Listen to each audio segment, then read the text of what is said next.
Well, a lot of issues to be discussed, a lot of questions to be answered. Let's get into it now with Ahmed al Burai, a lecturer at Istanbul Aydin University and retired Colonel Reuven Berko, Arab Affairs commentator for Israel Today newspaper. You're both very welcome to the programme, gentlemen.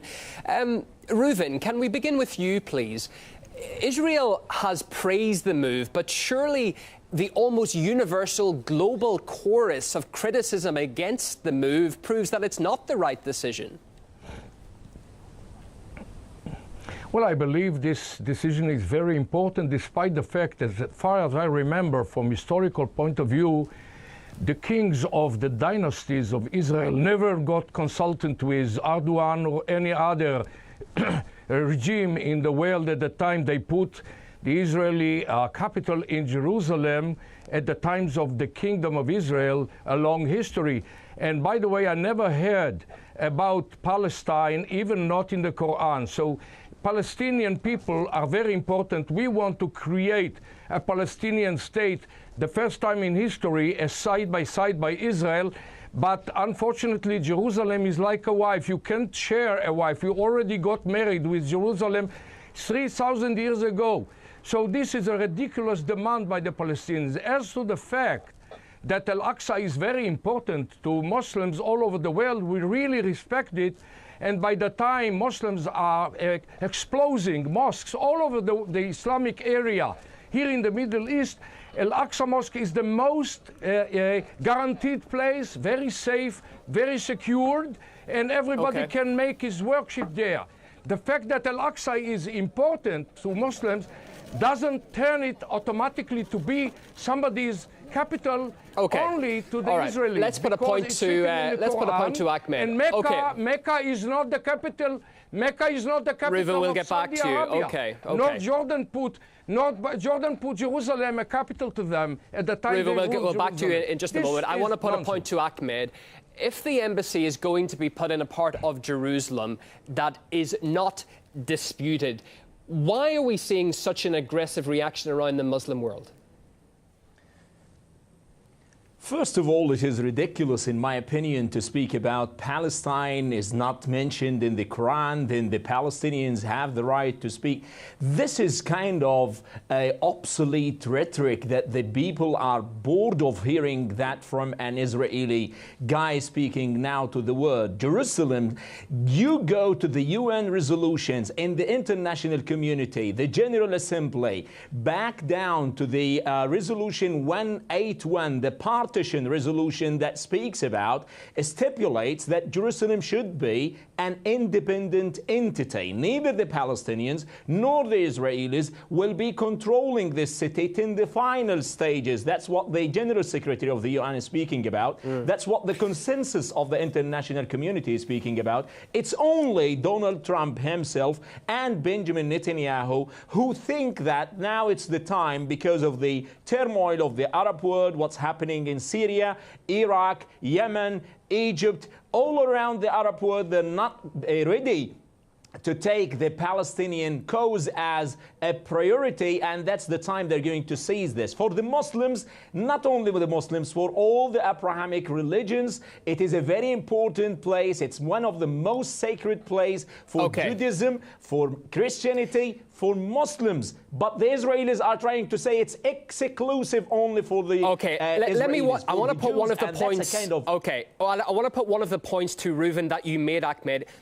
Is this legitimizing, Reuven, what many, including the United Nations and most legal scholars, considers to be violations of international law on Israel's part? Reuven, go ahead. Reuven, you can say your honorable, as your honorable guest mentioned, there were several resolutions concerning Israel and the solution. But unfortunately, the Palestinians never accepted it, and even Arab states at the time didn't accept it, and they waged wars against Israel using terror, which has been turned to be the only one startup the Palestinians have contributed to the world. And from that time on, they are using terror to achieve political achievements. They never accepted the resolutions made by UN. So now you are You want us to go back to square one, on which they never accepted it because circumstances are changed afterwards. It's ridiculous to mention this, but I want to tell you, to emphasize one thing. Since there never been a Palestinian state, the Palestinian capital should be everywhere, going towards a solution in the future. If we want to go back to square one, we can get back to the kingdom of Israel that go and resolutions that assured us that even Jordan kingdom should be our, at the time before where we were two, they decided that even Jordan's kingdom should be hold on, Reuven. To Israel. Don't go back to history, go to the future. The future is the fact that we want to create a Palestinian state, and Ramallah should be its capital. Okay, hold on a minute, Reuven. We'll come back to you in a second. Ahmed, just on what has been seen in the aftermath of this decision, Hamas has already called for an intifada. People are going to die with this if that happens on both sides. Is there not a peaceful, diplomatic way of taking issue with the decision without calling for violence? Nobody would accept the backlash of such a move. This kind of a provocation, not only for the Palestinian rights, it's a violation of the international law.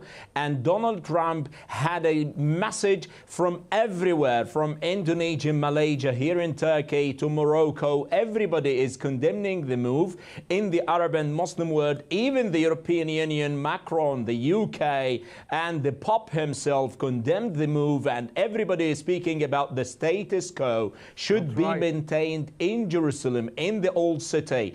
And that's the main problem, coming back to your guest who is speaking about history, who is speaking about the future. Who killed Yitzhak Rabin? Who's the one who's radicalizing the whole region? If you're speaking about Palestinians doing terrorist attacks, who killed the Palestinians in Gaza, in Jerusalem? Who's trying to put the metal detectors in the Al-Aqsa compound? It's the Israelis who are trying to push toward more radicalization.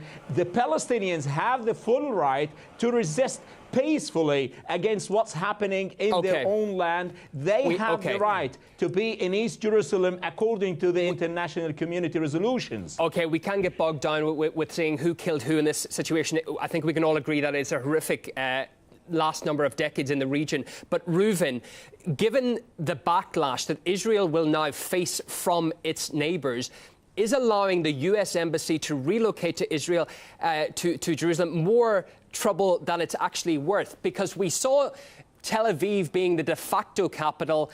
We saw the American Embassy in Tel Aviv, but yet the violence still continued. Will it not only get worse if it moves to Jerusalem? Not at all, sir, not at all. I'll tell you why. Actually, if speaking about status quo, I want to reply to your honorable guest. Well, briefly on that point, please. Is kept in Jerusalem. You are mixing, you are mixing between sovereignty and religious law and religious freedom of worship.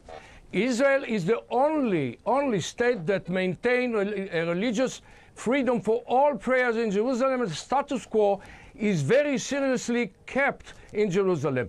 Now the Islamists are threatening, and that's why your government, your prime minister is sorry, you can't disturb me. I won't allow you to disturb. In Jerusalem. Now that's Jerusalem is not in danger. About, right? The real danger is Mecca and Medina are in danger by Iran. The Arab people, the Arab nations understand now that the aspiration of Turkey to renew the Sultanate, the Khilafah, the Ottoman Empire is bullshit. Nobody will accept this on one hand. And on the other hand, everybody understands that Iran is threatening Mecca and Al-Medina. This is the real threat.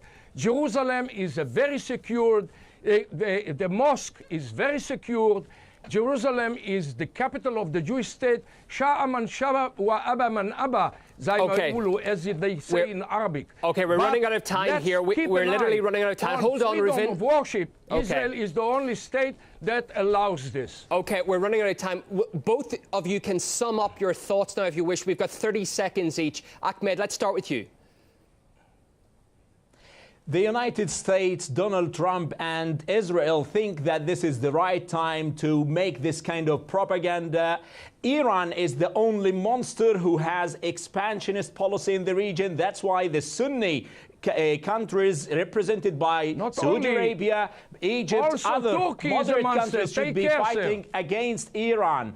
But on the other hand, Israel does have the hegemony, does have a kind of colonial mentality that is going on, violating its rogue state, violating all the international laws and not respecting any of the international community calls. This is going to have serious repercussions. This is going to have a backlash. It's going to backfire, alienate the Israelis and the Americans as an impartial broker to peace process. They're no more. Reuven, we've got 15 seconds. We expect other Ahmed, thank you. international Reuven, we have 15 seconds. seconds. Allow me to reply.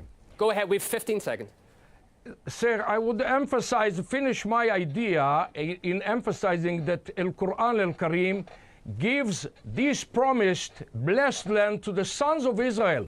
Those who fight this God's will will never Try to memorize more verses of the Quran. Try to learn more Arabic. وأورثنا القوم الذين كانوا يستضعفون مشارق الأرض ومغاربها.